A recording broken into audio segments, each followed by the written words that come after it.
Hi guys! Ayan, so papunta ulit ako sa farm today para magsukat. Yon, kasi bibili na ako ng mga appliances na ikakabit dun sa dalawang kasita. So, dalawang aircon, siguro kahit isa munang personal ref, tsaka dalawang TV. Yon. Kasi ngayong Holy Week, parang gusto namin dun magstay. Tiningnan ko, dun sa lugar namin, ang pinakamalapit is Robinson's Appliances Center.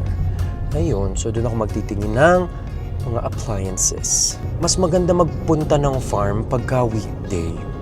Walang traffic, tapos parang chill-chill lang yung ride. Guys, tinan nyo naman yung Mount Banahaw. Napakaganda. Diba?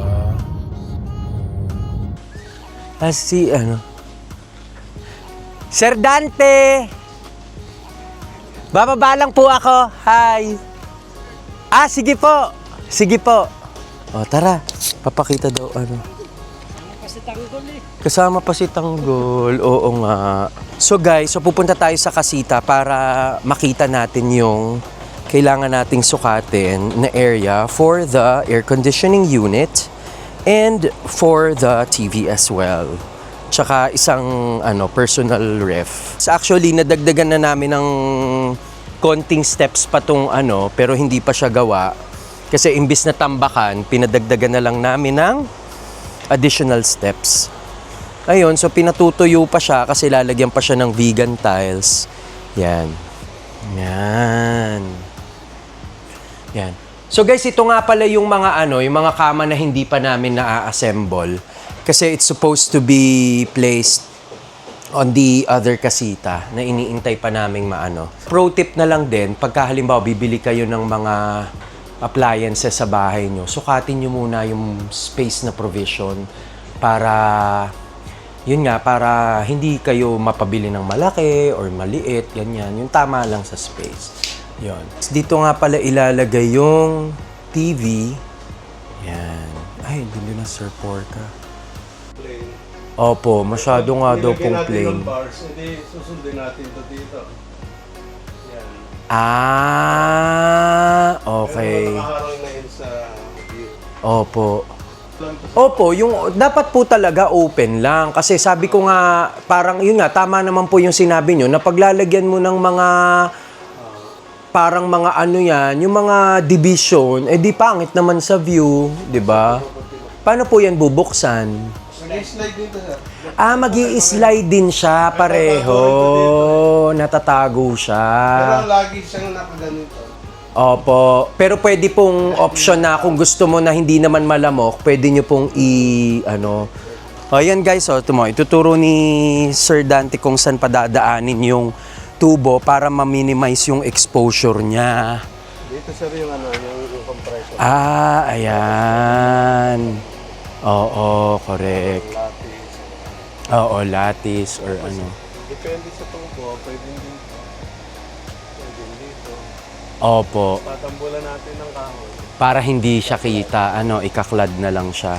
Actually, ito po sir, porka yung sinasabi ko na kung pwede natin, hindi ba natin pwede halimbawang ito na iliko dito natin padadaanin.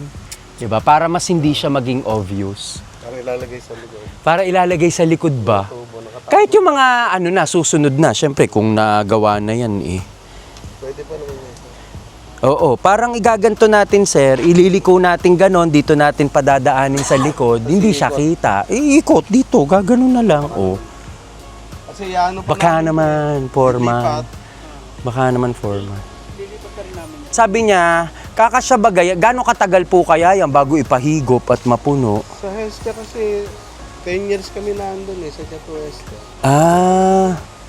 Hindi pa sinupsip within 10 years. 10 years pa, oo nga, opo. Din, lagi rin ako. Opo. Sige, oo nga. Ayun guys, pupunta tayo sa Casita 1. Tingnan natin kung anong progress.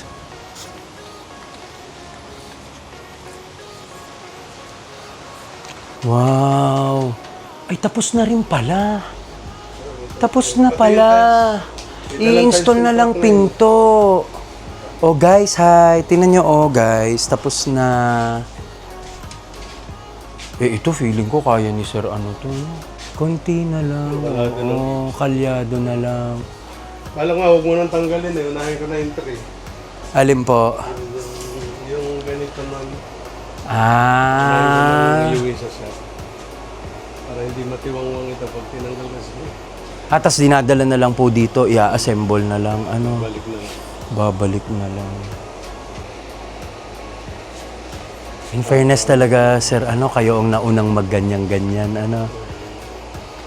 Kailan kayo nagsimula? Parang 2006, 2000 po? O matagal pa? 1990, natutunan ko na yun doon sa German ko na pinasukan.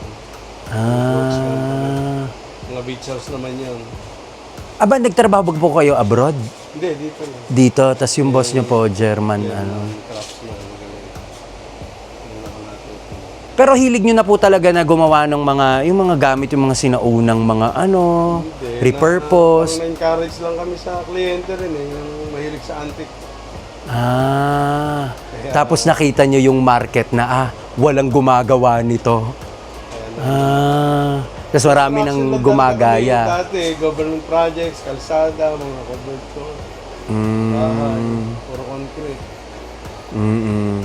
Si ano Napakawais naman ni Sir Dante. pati pundasyon, kahoy Tinan yung mo, ha? ginagamit eh. Ha? Pati pundasyon. Oo nga po. Eh, hindi naman pwede dito sa Pilipinas. Oo, kasi sa kanila, ata sa Europe at sa US kasi puro kahoy lahat eh, no po. Tayo lang naman ang mahilig gumawa. Hindi, buhos yan, samento yan, hollow block ang gamitin, mas matibay. Oo nga, kahit Ito, saan ka. pest controller rin to. Ay, oo, talagang kung hindi makaligtaw ka ng isang ano dyan, ano sir, ano, ubos yan, ano. Mga pipes naman na pwede. Nalalagyan natin ng mga ano. Apo, pag nasa tulay, kitang-kita yung apat, no? Eh, syempre makikita pa nitong, syempre mas maganda yung malaki, yung dito sa taas. Ay, ano pa ipapakita niyo sa akin na Yung ano? poste sir, yung tapered na poste. Sige po, Pakita ko yung proportion para makita. sige po. Tingnan natin yung layout ng main house. At syempre may mga hukay, so kailangang tumingin sa dinadaanan. Ay, ang ganda nito, oh. Pag talagang natanggal yung mga scaffolding, ano, mas ma-appreciate mo talaga siya eh. Bago mag-Holy Week. Tanggal po yung mga scaffolding. Sir, mga gaano pong kalayo yung ano nyo, pag nagta-travel kayo, papupunta kayo dito? 30 minutes? Ah, dito na po kayo ng 30 minutes. Oo nga po, pag weekday walang traffic mo. Umpisa ako kanina sa maliit eh. Ah, Yung pinaka... sige po. So, Opo. bilang itaas. Opo. Napapayatan ako. Dinagdagan ko na hanggang dito. Oo nga, para... Okay. Opo. Kasi mataas yung ano poste alanganin pagka... Opo. Pagpayat. Opo, maganda po yan. Ito Opo. malaki na to. Opo, maganda na siyang Reklamo tingnan. na naman si Dano sa estimate niya dito. Iba yung lumabas sa ako. Mas mahal yung lumabas sa ako. Huwag nyo na lang pong sabihin kay Dana. Di naman niya po man. Pero tama po itong ano, Yan na finish niya. diameter, yung thickness nung ano. Kita niya yung nangyari doon sa Myanmar at saka ano, may mga bahay daw doon na mga nagiba na ano. Tinatanong niya kung yung foundation ba natin, di ba ito concrete foundation, tapos yung mga beams natin concrete din. Yung paano ba po naka-attach yun doon sa mismong bahay doon sa taas? Yung ba'y parang pinatong lang or Patong, pero may mga anchor yan. mga angkor na doon mismo naka-attach sa mga poste? Ano? Oo Ganun din nga. sa kasi ito. Opo. Pati yung bubong, hindi yan lilipad din ng bagyo kasi naka-anchor din yan doon sa katawan ng... Tapos saka-angkor din siya dun sa mismong pundasyon na sa baba. Oo nga po. Itong paikot na to, yung side na yun, Opo. itong likod, saka Opo. yung side na yun. Apat na mukha, nakaganyan. Opo, tapered. Opo. Pero doon, Yung sa mga gitna, harapan, naka-tapered yung kaliwat kanan, saka yung nakaharap sa Opo. river. Opo. Pero sa loob ng bahay, straight. Straight na po. Opo. Tama, sir. Opo, tama naman po. Ilan pong posting nasa loob? Apa. 4. Okay na nga yun. Buting, para hindi masyadong obstruction sa opo. Maluwag Maluwag naman naman sa sa ilalim opo. So, bakit po may ganyan? Ano pong gagawin niyo dyan? Okay? Opo. Diyan, sir, ilulubog yung foundation. Na, Dyan mo ilulubog kasi yung maliban foundation. sa mga columns, meron pa yan dito na pundasyon para hindi siya umupo. Para hindi siya bumaba. Tinusok lang to, Opo. Kaya may malapad na pundasyon sa Na hindi mo na makikita. hindi na. Hanggang dito. Oo nga, Ito na makikita dyan, sir. Yung pababa, wala na lahat. Ganun pala yun. Ito yung lulutang. Hindi mo Sir, ang nakikita. natin, hanggang Opo. finish floor na yan ng second floor. Opo. Tapos yung may beam, Nandito yung beam niya sa may... Ito yung papatungan ng beam. alin po? Pakita mo kay sir yung height ng beam na 35. Yan, hanggang doon sa may dulo nito. Yun yung beam.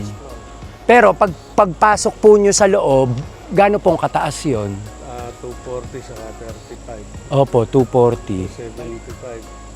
275. 275. 9 feet, oo nga po. Actually, mataas siya no? Maganda siya height. Standard na yun, sir. Opo, standard na nga po. Kung nga naman dito, wala na yung hagdanan, mas kita mo yung view.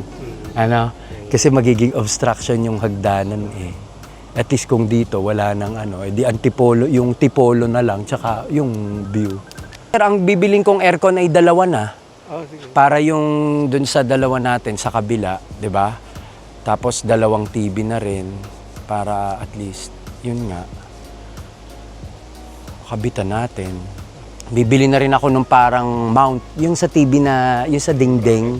Tapos si forma na lang magkakabit ulit, no? Oo. Kakatapos lang ng visit natin sa farm, so diretso na tayo sa appliance center para bumili ng 2 aircon at saka 2 TV. Pinakamalapit kasi na appliance center dito sa farm ay Pagsanhan. So yun, doon na tayo pupunta para tipidin yung delivery charge.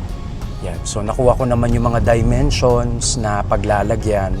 So yun nga, it's very important that before you buy appliances, that you measure the area where you are going to put it para maganda yung kalalabasan. So ito yung napili namin na aircon carrier, 1 horsepower for the 2 casitas. Yan. Tapos ito naman yung TV. Limited lang kasi yung brands na kinikerry ng Robinson's Appliance Center dito sa Pagsanhan. Yung mga gagawa ng Friday, 1 p.m. So hindi ko alam kung mapapaaga sila o malilit sila. Kaya kailangan yung cellphone mo lagi mong hawak ng Friday, ng tanghali. Tapos, alam naman ni Foreman kung saan ilalagay, siya na magtuturo niyan, ganyan. Ako naman, susubukan ko na makapunta dito. Maaga siguro akong aalis, baka alas 11 aalis na ako doon para at least andito ako pag ini-install. Ayan, so guys, nakakapagod. Uwi na ako. Bye!